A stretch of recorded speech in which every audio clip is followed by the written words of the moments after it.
Thanks for joining us from the Ohio AgNet Voice You Know with the News You Trust studio, sponsored by Grain Equipment Company, where innovation meets execution. I'm Dale Menyo. If you were expecting to hear some of the tariff results from the president yesterday, we'll give it a little time to settle out and see what the experts have to say, not just react to the first. I received several comments prior to the president even making any adjustments. Let's go to what we already know, the prices farmers received for the month of February across Ohio. It looks like the highlights would include February corn at $4.67 a bushel. That was an increase of 34 cents from January and an increase of 35 cents from a year ago. February soybeans at $10.80 per bushel, increased 40 cents from last month and decreased $1.70 from last year. The February wheat at $5.36 a bushel, decreased a nickel from January and decreased 12 cents from last year. February milk at $25.20 per hundredweight, decreased 20 cents from last month, but increased $4.10 from last year. Nationally, the February prices received index is based off a 2011 time period. In agriculture production, that number is 147.1, increased 14% from January and 22% from February of 24. At 96.2, the crop production index was up 8.5% from last month, but down 5.0% from the previous year. The livestock production index at 193.7 increased 2.5% from January and 37% from February last year. Now, producers received higher prices during February for market eggs, corn, cattle, and hogs, but lower prices for broilers, milk, onions, and celery. In addition to prices, the volume change of commodities marketed also influences the indices. In February, there was increased monthly movement for cattle, market eggs, milk, and broilers, and decreased marketing of soybeans, corn, tobacco, and wheat. Today's weather brought to you by Seed Consultants. Simply better performance online at seedconsultants.com. Here's the forecast. We continue to have a very wet forecast here in Ohio. I'm Chief Meteorologist Ryan Martin with that Ohio Ag Weather Update. Showers and thunderstorms continue this morning. Now, we are going to be trying to see a bit of a pause come in this afternoon, especially in the northwest and north central parts of the state. It will be short-lived as moisture returns through the evening and overnight. Then we see another round of shower and thunderstorm activity coming up for the Friday, Saturday, Sunday time frame. I think we're done by Sunday mid to late afternoon. I'm lumping all of the days together right now. I'm saying from current time this morning right on through Sunday, we still have potential for at least 2 to 4 inches of rain. And in southern parts of Ohio, I-70 southward, I think we can easily go 5 or 6 if thunderstorms and this severe weather come together in the right way. So I'm very concerned about flooding across Ohio, especially in the south. Once we get to Sunday afternoon and evening, again, we dry out, but cold air is coming in, and we stay chilly for most of next week, Monday through at least a Thursday. Temperatures below normal, so that means evaporation is slowed, even though we should be seeing some drying. And then we get to the end of the week, temperatures try to moderate. In that temperature moderation, probably some scattered showers. 1/4 inch or less, but still some rain for overnight Thursday night into next Friday the 11th. We follow that up with a cold, gray, and somewhat damp weekend for the 12th and 13th. I'm Chief Meteorologist Ryan Martin. And thanks, Ryan. Let's check in with our weekly update from the Ohio Soybean Council and your checkoff dollars at work. Here's Dusty Sonnenberg. I'm joined today by Rusty Goebel. Rusty, a soybean farmer from Northwest Ohio, also currently serving as president of the Ohio Soybean Association. Rusty, we're down in Central Ohio today, Asheville, Ohio, for a demonstration of soy foam. That's a firefighting foam. As a farmer, what's that mean to you when you see some of these new uses develop for these soy products? Yeah, I think it's great that we can have anything we can use out of soybeans, whether it's soy foam or crayons or whatever. This one looks like it's going to be a very good thing. It's going to be safer for our farmers, for our firemen. That a lot of them in our community are farmers, and the PFAS that we're trying to get rid of out of the old foam, that's just all we had over the years. Now, if we can get this with the soybeans, it helps us use up soybeans, and it's also safer on the environment and safer for our firemen that most of them do not get paid probably enough for being firemen, and so we don't want it to be hazardous for them. And the soybean foam looks like it's going to be a good thing for us. Again, my guest today, Rusty Goebel, president of the Ohio Soybean Association. And this update brought to you by the Ohio Soybean Council and your soybean checkoff. And thanks, Dusty. With strength in soybean oil helping support canola and soybean markets in the past week, attention is being drawn back to just how exceptional the export demand for the former has been. The market put soybean oil on sale for the world, assuming the worst for biofuels production, and it now looks like both sources of demand may have a bright future, and that could cause issues for supply. Total U.S. soybean oil export commitments to date have only exceeded twice in the last 25 years. Traders are starting to pay attention, and so should we. The 2 years exceeding the current export pace ended with 3.359 billion pounds of soybean oil exports. That was in 2009-10, followed closely by the 2010-2011 marketing year at 3.233 billion pounds. There is inadequate supply currently projected to return to anything like that. But it does highlight the implications export potential could have. It also gives an indication of how much supply would have been made available either through higher soybean crush or reduced biofuel production should exports fail to slow.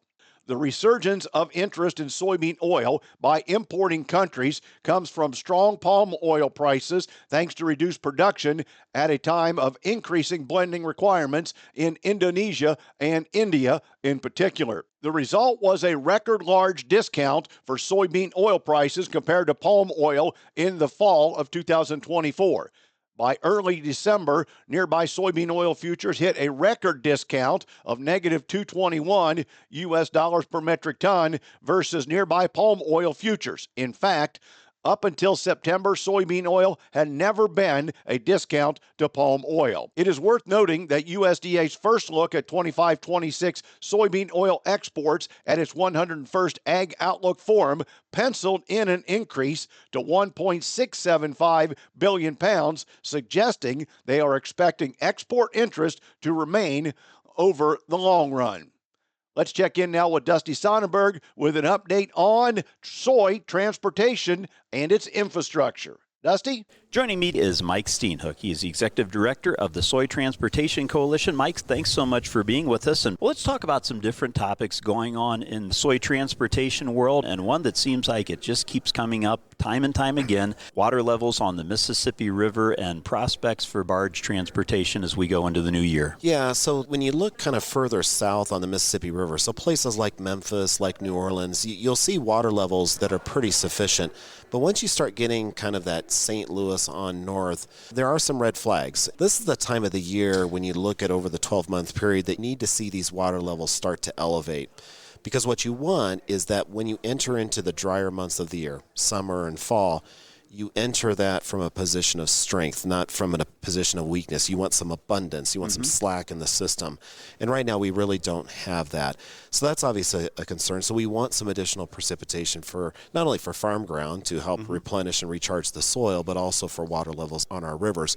We also need to keep in mind that farmers care about the inland waterway system, not just in the fall when it comes to exporting soybeans and grain, but also in the spring, like March and April, because there's a lot of northbound fertilizer that gets sent, obviously, to correspond with planting season. And so we need to have an inland waterway system that's fully operational throughout the course of the year. How have we been doing with some of the infrastructure projects with the dredging and then repair and maintenance on some of those locks and dams? Yeah, that's certainly an ongoing process. One of the things that the last several years of having low water on the river has really stimulated is more action by the Army Corps of Engineers to do more advanced dredging. One of the rules when it comes to maintaining an infrastructure is the best time to respond to a challenge is before the challenge, not actually after the challenge. One of the things that we saw is that you start seeing storm clouds on the horizon, if you will. If you see low water conditions start to materialize, that's the time to activate those dredges, get on the front end of it. So we have seen much better performance over the last couple of years. So that's obviously good news. And, we do continue to see some additional commitment from the federal government and actual funding flowing to some of these lock and dam projects. That certainly needs to continue. We've got a lot of work that remains to be done, but at least we're seeing some positive momentum in that regard. Dynamic changes going on right now with the new administration at the federal level. Any prospects maybe for new investment within the infrastructure, or is it really a wait and see like everything else seems to be? We certainly hope so. I know that they're obviously looking at all elements of government spending, and a lot of that is welcome. We do need to be good stewards of taxpayer dollars. We are pleased that a number of infrastructure projects that have received federal grants the previous couple years, soybean farmers have actually committed some funding toward it. So there's a project at the Port of Milwaukee on the Great Lakes system, a couple of them in the Pacific Northwest. We've committed funding down to the lower Mississippi River. That funding is continuing to proceed uninterrupted, unmitigated. We obviously hope for that to continue. But as far as moving forward, one of the things that President Trump in his first term frequently discussed is the need to invest in infrastructure. That's something that he gets. And so I don't see him having a change of perspective in his second term. Obviously, it needs to be wise investments. It needs to be prudent. But I do think he understands how if you want to outcompete the rest of the world, it's not just about growing stuff that people want. It's also about getting it from point A to point B in the most cost-effective, reliable manner. Winning in the international marketplace is just as much a function of transportation as production. You can grow it, you can sell it, but you got to get it to them. Yeah. My guest today has been Mike Steenhoek. And thanks, Dusty. Today's market analysis is brought to you by the Louis Dreyfus Company. Excited to be building the newest state-of-the-art soybean crush facility in Upper Sandusky, Ohio. For marketing information on your beans to LDC, call 574-566-2113. With our analysis, here's Ryan Martin. Grain markets finished the Wednesday session on a mixed note. We were a little bit stronger in soy oil based on some follow-through on the RVO talk between big oil and big ag. Beans were higher for a time. Bean meal higher for, well, not for a time, but bean meal was trying to cut losses. But at the end of the day, both beans and bean meal were lower. Corn down. The wheat markets is where we saw a little bit of a bump into the upside. That was in the Chicago wheat for a minimal amount of time. KC wheat did close a little higher, and our hard red spring wheat did not finish positive, although cutting losses quite a bit during the day. Most of the story here is going to revolve around what happened after the market closed, and that is the tariff talk. News conference happening yesterday afternoon. The president going over the tariffs that are going to be putting out there. Reciprocal tariffs were announced on a host of countries. I've got the list here in front of me. On the list, China, EU, Vietnam, Taiwan, Japan. Pretty much every large trade partner is on here. However, it's not a full reciprocal tariff. The reciprocal tariffs are about half to two-thirds of what the tariff that those countries charge on our goods is. So that's better than maybe what I thought. There are some countries that are full tit for tat, but they're only down about 10% tariff that they charge on us, and so we're matching that on the other side. Now, this also needs to be known that tariffs are not going to impose additional 10% on Canada and Mexico. The previous tariffs are going to be the ones that are staying in force there.